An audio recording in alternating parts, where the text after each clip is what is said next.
श्री विनायक राउत जी। धन्यवाद सभापति महोदय। अध्यक्ष जी, 21 महीने के बाद कोरोना के विषय पर आज आपके माध्यम से चर्चा हो रही है। आपने इस महत्वपूर्ण विषय पर चर्चा शुरू करने की अनुमति हमें प्राप्त करके दी, इसके लिए मैं आपका आभार व्यक्त करता हूं। और जैसे कि आपने सूचित किया कि इस कोरोना के विषय पर कुछ राजनीति न हो, लेकिन एक अच्छे सुझाव इस चर्चा के माध्यम से सभागृह में अगर होते तो अच्छा होगा। हम आपके सूचना का आदर करते हैं, स्वागत करते हैं और ये कोरोना के विषय के जो चर्चा है वो चर्चा की शुरुआत मैं करने जा रहा हूं।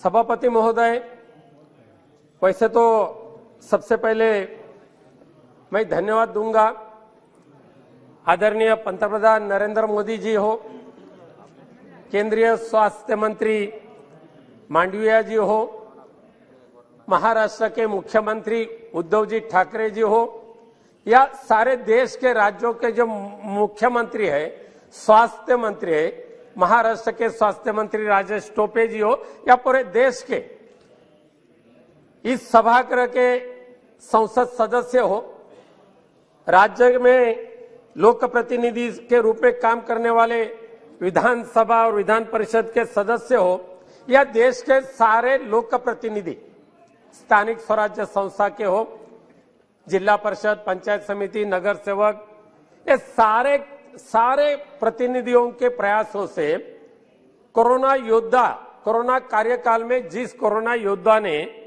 जो काम किया है, ये सारे लोगों के माध्यम से आज अपना देश, भारत देश, कोरोना मुक्त भारत देश इस रास्ते से चल रहा है। साथ साथ में कोरोना के अनेक प्रकार हम लोगों ने देखे। कोरोना आया, डेल्टा हो गया, डेल्टा प्लस हुआ, अभी ओमिक्रॉन आ रहा है, जा रहा है। मैं सोचता हूं ना आए तो अच्छा है, आने नहीं देना ये हम सबके हाथ में है। और भगवान से प्रार्थना करता हूं, हम बहुत झगड़े हैं, बहुत लड़े हैं, बहुत परेशानी सहन की है, लेकिन इस भारत माता की कृपा से भारत में या पूरी दुनिया से ओमिक्रॉन नहीं आना चाहिए, ये मैं प्रार्थना भारत माता के पास कर रहा हूं। लेकिन फिर एक बार मैं अभिनंदन करूंगा कि देश के सारे देशवासियों ने भारत देश पे या पूरी दुनिया में जो कोरोना का आक्रमण हो रहा था, कोरोना जैसी एक महामारी आई थी, उस महामारी में लड़ने के लिए पूरा देश अपने, चाहे पक्ष कोई भी हो, संगठन कोई भी हो, पार्टी कोई भी हो, आदरणीय प्रधानमंत्री जी के साथ एक साथ खड़े हुए, चाहे उन्होंने शुरुआत की दिया जलाने का उपक्रम हो, थाली बजाने का उपक्रम हो, या अन्य बाकी के सारे वैक्सीन का उपक्रम हो, इस सारे उपक्रम में पूरे देशवासियों ने प्रधानमंत्री जी को सहायता दी है, राज्य के मुख्यमंत्री जी को सहायता दी है। चाहे हमारे महाराष्ट्र में शिवसेना और महाविकास आघाड़ी का सरकार है, लेकिन उन्होंने इसमें राजनीति नहीं लाई। माननीय मुख्यमंत्री उद्धव जी ठाकरे जी ने, प्रधानमंत्री नरेंद्र मोदी जी ने जब मीटिंग ली, जब बैठक की, जो सूचना की, इसमें पूरी तरह से महाराष्ट्र के पास जो शासन है, उन्होंने प्रधानमंत्री जी की आज्ञा समझकर उस तरीके से नियमन करके महाराष्ट्र और मुंबई कोरोना मुक्त करने का प्रयास किया। और इसीलिए मैं प्रधानमंत्री जी को अभिनंदन करता हूं, लेकिन देश के मुख्यमंत्री और सारे लोगों का अभिनंदन करता हूं। और एक अभिनंदन मैं इसके लिए करूंगा, इस सारे के सहयोग से, चाहे दुनिया कोई भी कहे, अमेरिका जैसा महाबलवान देश, अन्य बड़े बड़े देश, लेकिन अपने हिंदुस्तान ने करके दिखाया कि हमारे हिंदुस्तान में हिंदुस्तानी निर्मित से जो वैक्सीन निर्माण किया, उस वैक्सीन से पूरे देशवासियों को एक अच्छा निरोगी दीर्घायुष्य प्राप्त करके देने का एक मौका उन्हें प्राप्त हुआ। सिर्फ हिंदुस्तान में नहीं तो अपने हिंदुस्तान में निर्माण की वैक्सीन से देश दुनिया के कई देशों को भी भारत देश ने वैक्सीनेशन दिया और इसलिए हम लोगों ने इसके पहले भी प्रधानमंत्री जी का अभिनंदन कर चुके हैं और ऐसे ही काम करते रहे, लोगों की बात सुनते रहे और लोगों को जो चाहिए वो करते रहे, ऐसी मैं कामना प्रधानमंत्री से प्रार्थना करता हूं। सभापति महोदय जी,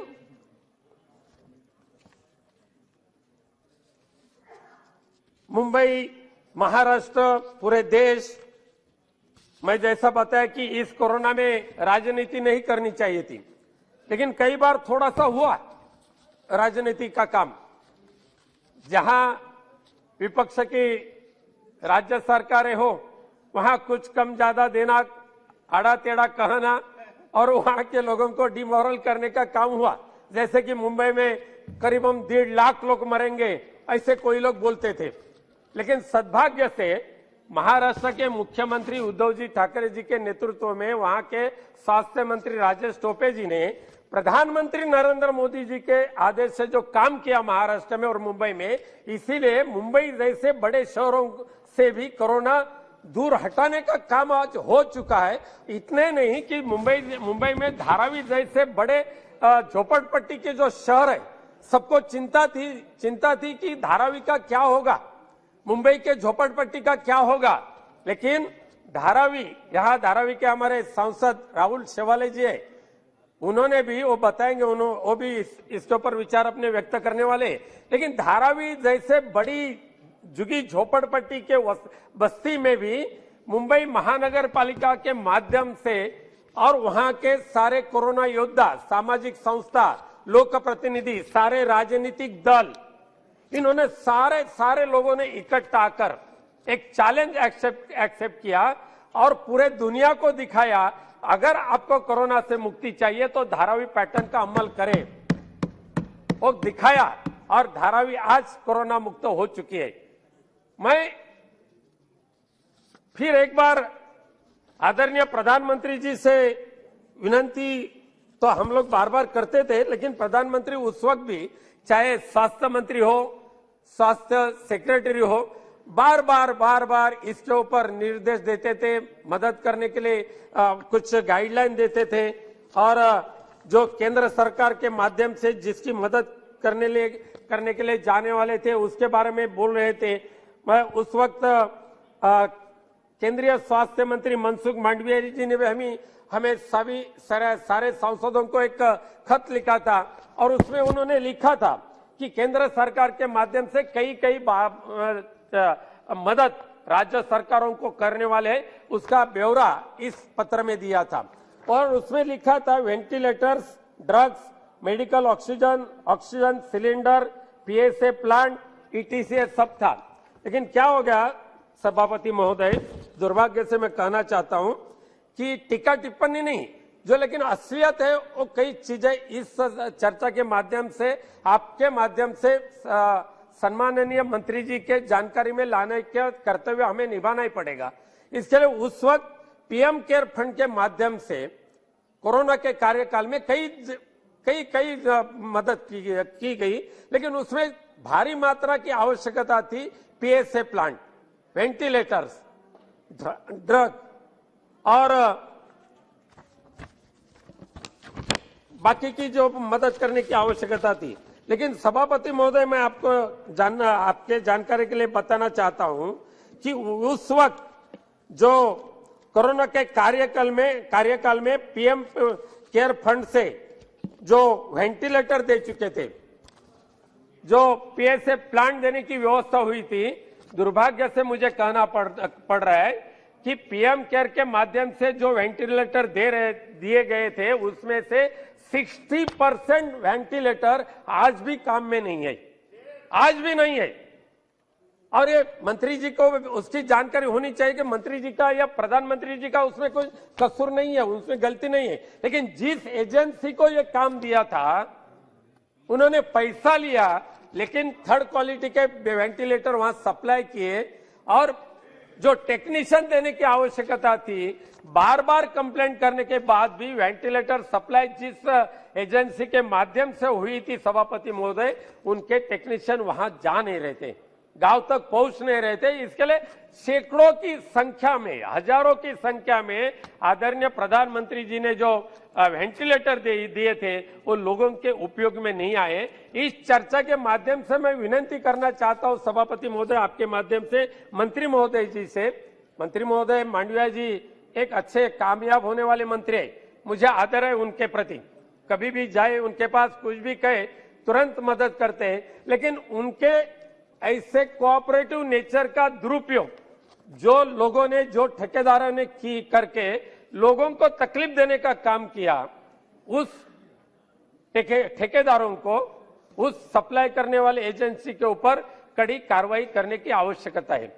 जैसे वेंटिलेटर वैसे पीएसए प्लांट मेरे जानकारी से देश में कम से कम 2-2.5 हजार पीएसए प्लांट लगाने का आदरणीय पंतप्रधान जी ने एक ऐलान किया था, लेकिन सिर्फ पूरे देश में जो पढ़ा था मैं समाचार में, कम से कम 1573 पीएसए प्लांट में से सिर्फ 316 पीएसए प्लांट एक्टिव हो चुके। बाकी के एजेंसी ने एक वर्ष होने के बावजूद भी वहां फाउंडेशन किया, सीमेंट डाला, फाउंडेशन किया, लेकिन आज तक कई डिस्ट्रिक्ट हॉस्पिटल में या अन्य हॉस्पिटल में पीएसए प्लांट बना बिठाए नहीं है, चालू किए नहीं है। इसके लिए इस काम में भी जिन्होंने बदमाशी की है, सरकार के पास से पैसा लिया, लेकिन पैसा लेने के बाद भी केंद्र सरकार का नाम बदनाम करने का काम किया, ऐसे ठेकेदारों को पकड़कर उनको जेल में डालने की आवश्यकता है। ये सरकार और जनता का किया हुआ विश्वासघात है, ऐसे ठेकेदारों को माफी करना आवश्यक नहीं है। सभापति महोदय, कार्यकाल में रेमडेसिविर का भी कई जगह पे काला बाजार हो चुका, लेकिन अभी ठीक है, अभी रेमडेसिविर अच्छा है। पीएसए प्लांट भी कई राज्यों ने खुद के फंड से किए हैं, और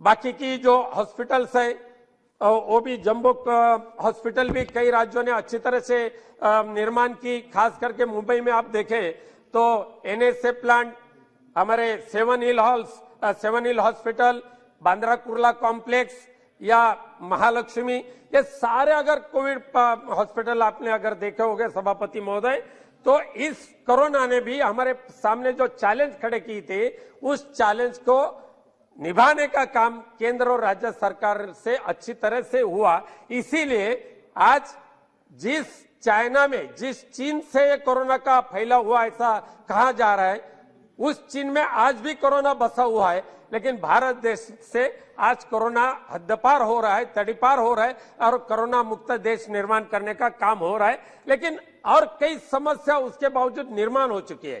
कोरोना ने जैसा चैलेंज हमारे सामने खड़ा किया देश के सामने, कई मरी हुई एजेंसी फिर एक बार काम में चालू हो गई, डिस्ट्रिक्ट हॉस्पिटल भी अप टू डेट एक्टिव होने लगा, और लोगों को, मरीजों को अच्छी तरह से ट्रीटमेंट होने लगी। और सद्भाग्य से कोरोना आने के बाद बाकी के जो डिसीज थे, बाकी के जो अन्य कई इलाज यानी रोग निर्माण हो रहे थे, उनको साइड ट्रैक कर दिया, और कोरोना ने उसके ऊपर सारा इलाज निर्माण किया। अपने डॉक्टरों ने भी कई जगह पे अच्छा ट्रीटमेंट देना शुरू किया।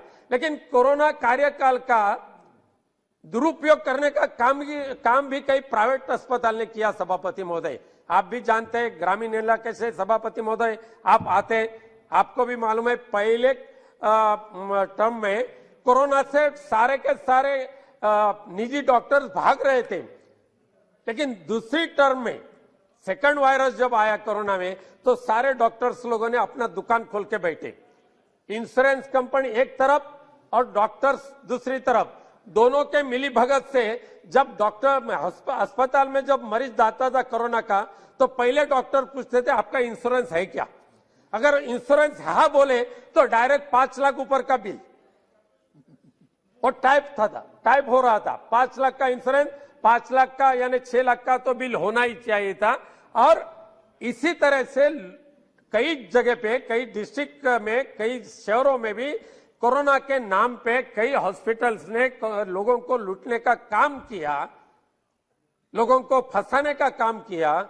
और जिस कोरोना को म्युनिसिपल हॉस्पिटल, मुंबई जैसे म्युनिसिपल हॉस्पिटल, जैसे हमारे सिंधुदुर्ग जैसे एक ट्राइबल एरिया का हॉस्पिटल, हजारों की संख्या में कोरोना के मरीजों को उन्होंने बिना पैसे से अच्छा किया। लेकिन कई शहरों में अस्पताल के माध्यम से 5-5 या 10 लाख 15 लाख तक लुटेरेपन इस प्राइवेट हॉस्पिटल के माध्यम से हो चुका है। तो भविष्य में ऐसे पेंडेमिक सिचुएशन में जो लोगों को फंसाने का धंधा करेंगे, उनके ऊपर एक सख्त कानून करने की आवश्यकता है। और इस कानून के माध्यम से जो लोगों को फंसाएगा, लोगों को लुटेगा, तो उसको आज जन्म तक कारावास में भेजने की व्यवस्था इस कोरोना ने करना चाहिए। कोरोना ने वो सिखाया है। सभापति महोदय, मैं समझ सकता हूं कि आदरणीय स्वास्थ्य मंत्री के माध्यम से इसके ऊपर विचार तो जरूर हो जाएगा। लेकिन आज कई दिन पहले आदरणीय पंतप्रधान नरेंद्र मोदी साहब ने जाहिर कर दी कि हमारे देश ने 100 करोड़ लोगों को वैक्सीनेशन दे चुके हैं। और सारे मोबाइल के ऊपर ट्यूनिंग तो हमेशा चलती थी, मोबाइल फोन डायल करो, लैंडलाइन डायल करो।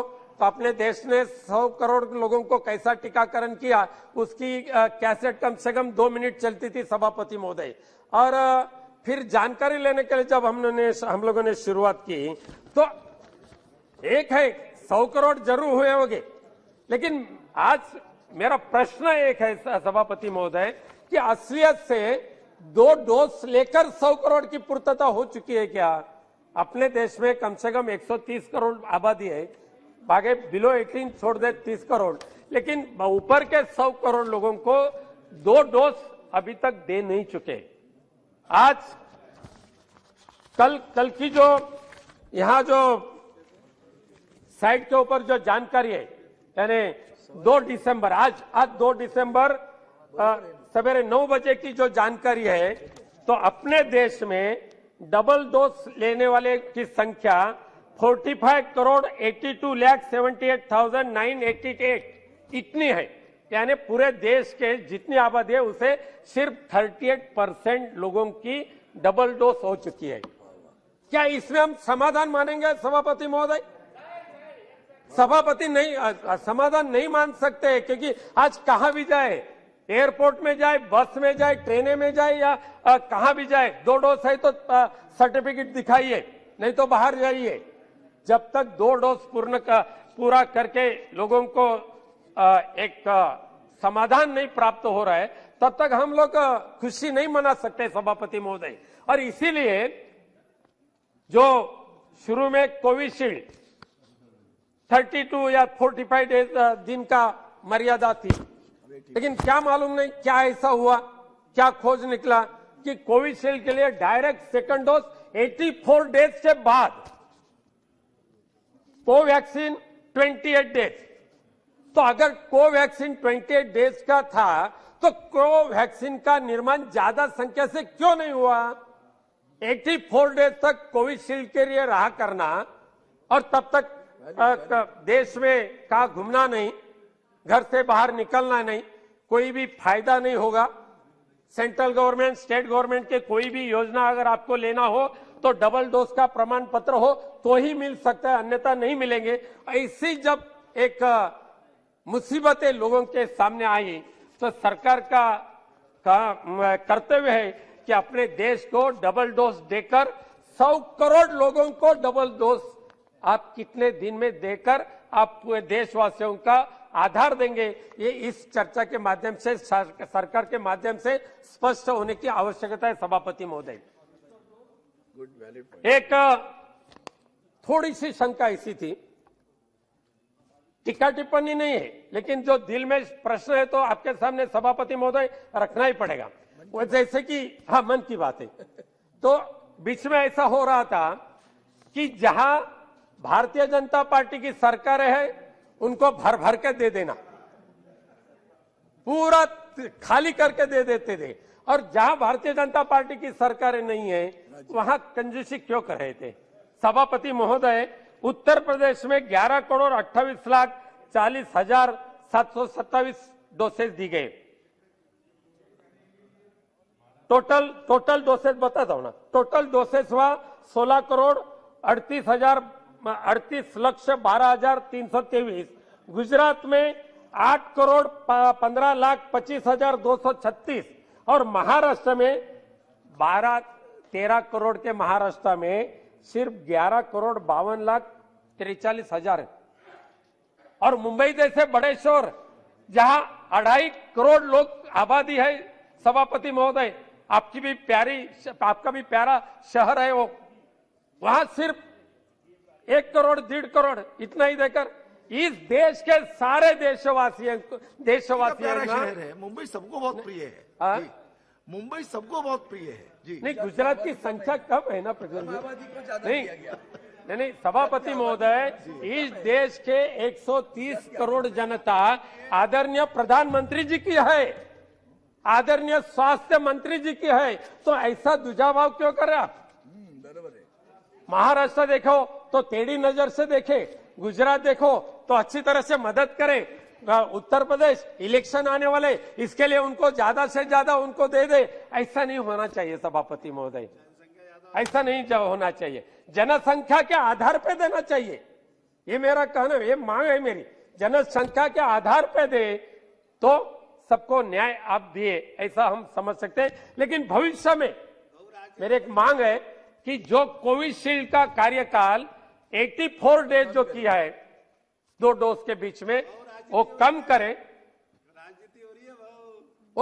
करे और पहले जैसे 45 डेज का था ना, वैसे 45 डेज का अगर कोविशील्ड का अगर मर्यादा करते तो सारे देशवासियों को एक अच्छी सहूलियत मिल सकते, लोग अच्छी तरह से काम कर सकते। आज ओमिक्रॉन के माध्यम से और जो निर्बंध आ रहा है कि यहां नहीं जाना, वहां नहीं जाना, ले जाना होगा तो ये करके ही जाना होगा, 2 डबल डोज लेकर ही जाना होगा, तो इससे लोगों को सहूलत अगर जल्दी से जल्दी लेना हो तो जो कोविशील्ड का जो कार्यकाल है वो कम करने की आवश्यकता है। आपके माध्यम से माननीय स्वास्थ्य मंत्री जी को आप सूचना दें और इसके ऊपर गंभीरता से विचार करें, ऐसी मेरी आपको प्रार्थना है।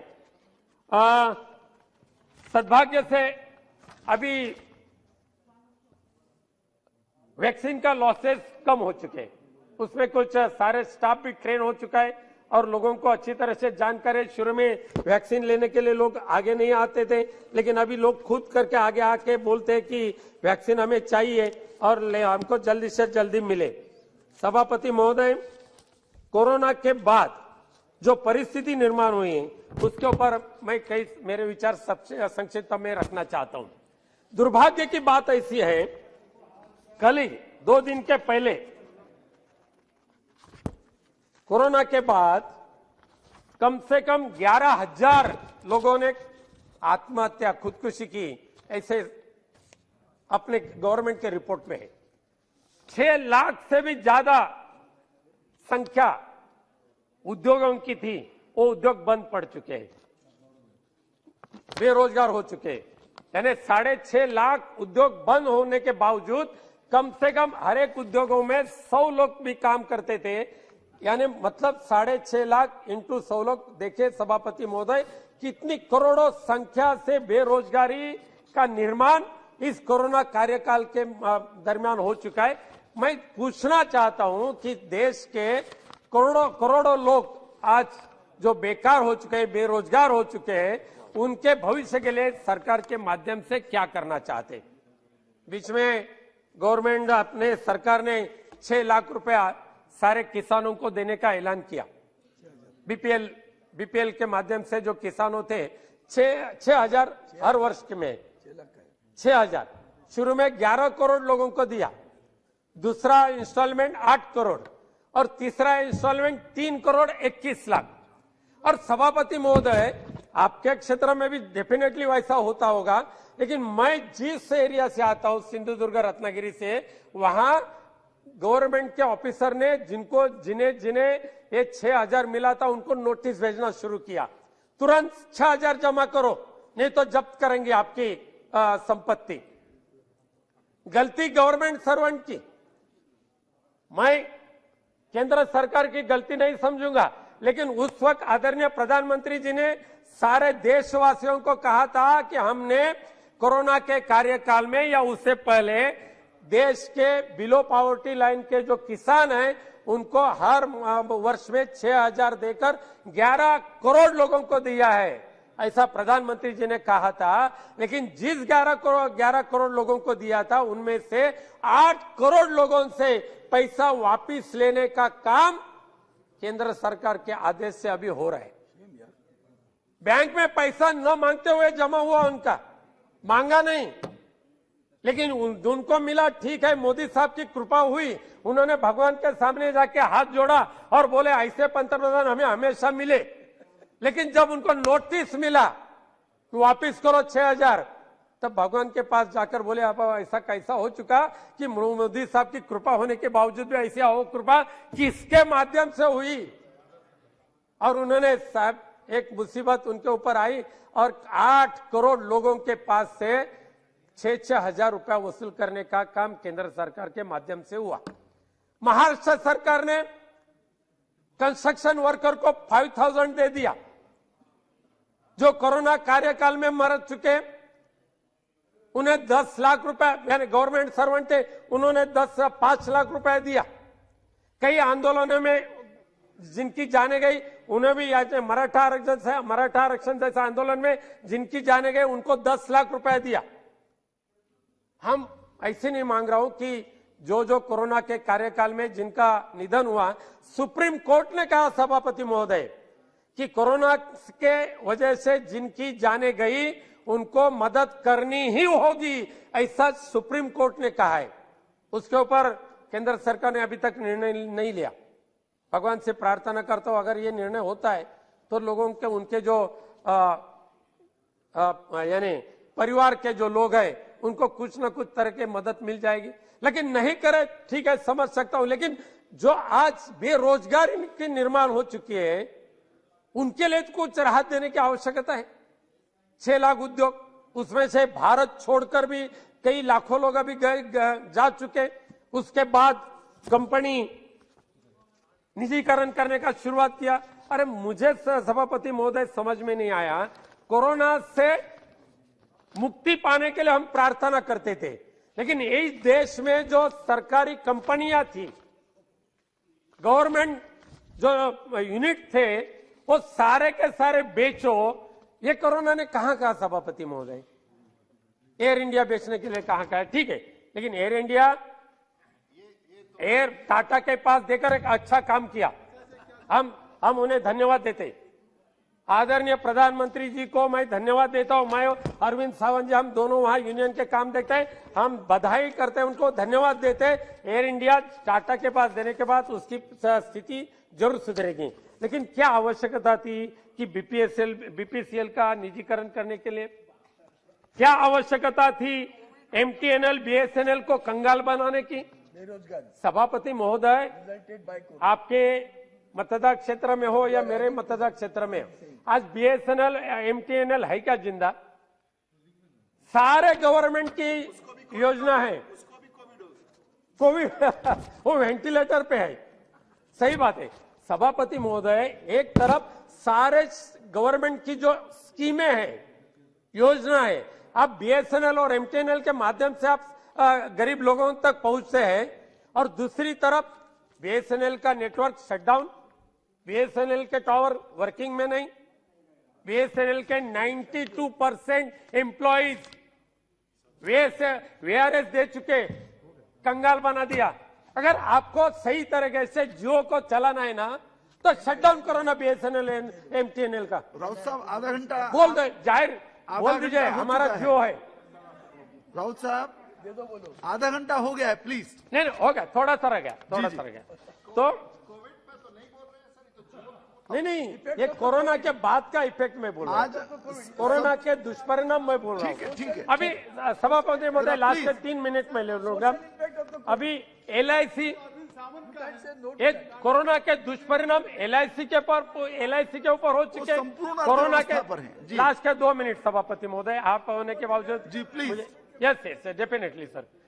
कोरोना के दुष्परिणाम कौन से यूनिट पे हुए, ये मैं आपको बताना चाहता हूँ, आपके माध्यम से सरकार को बताना चाहता हूँ। कोरोना के दुष्परिणाम रेलवे के ऊपर हो चुके, रेलवे का निजीकरण कर चुके। कोरोना के दुष्परिणाम एलआईसी के ऊपर हुए, उनको निजीकरण कर चुके। कोरोना के दुष्परिणाम 26 गवर्नमेंट कंपनीज के ऊपर हुए, उनका निजीकरण हो चुका। कोरोना ने ये सब सिखाया क्या? अगर देश को बचाना हो तो इस देश के सारे सरकारी कंपनियां जो है उनको सबका सब निजीकरण करो और सरकार मुक्त यानी जो यूनिट है उसे मुक्त भारत करे, कोरोना मुक्त भारत करे, हम समझ सकते हैं। लेकिन ये सारे कंपनियों को निजीकरण करके उनका दूसरे के हाथ में सौंपने का काम अगर करते हैं तो ये सही नहीं है। सभापति महोदय, मैं आपका आभार मानता हूं, आपने तो वक्त हमें बहुत दिया, लेकिन आज के टाइम में ये सरकार क्या हो रहा है कि केंद्र सरकार राज्य सरकार में समन्वय होना चाहिए। अभी ओमिक्रॉन, कई लोग बोलते हैं ओमिक्रॉन आ चुका है दिल्ली के नजदीक, मुंबई के नजदीक। कई लोग बोल रहे हैं, स्वास्थ्य मंत्री बोल रहे हैं अभी तक भारत देश में उसका आगमन नहीं हुआ है। लेकिन एक गाइडलाइन ऐसी स्पष्ट होनी चाहिए कि केंद्र सरकार के स्वास्थ्य मंत्रालय द्वारा जो निर्देश दिए जाएंगे उसे फॉलो करना होगा। चाहे मीडिया हो, मीडिया अपना उसके ऊपर कमेंट्स नहीं कर सकती है। Now please. हो रहा हूं सर। तो ओमिक्रॉन के ऊपर भी एग्जैक्टली गवर्नमेंट का अभी रवैया क्या रहेगा देशवासियों के लिए, वो क्या बता रहे, वो उसके बारे में स्पष्टता होनी चाहिए। सभापति महोदय, फिर एक बार मैं आपको धन्यवाद देता हूं। आदरणीय अध्यक्ष महोदय जी के कृपा से आज कोरोना के ऊपर 21 महीने के बाद चर्चा हो रही है कि जब कोरोना अभी जा रहा है तब चर्चा हो रही है। भविष्य में ऐसा नहीं होना चाहिए। पिछली बार हो नहीं पाई थी। चलिए ठीक है, धन्यवाद सभापति महोदय, धन्यवाद। श्री रतनलाल कटारिया जी।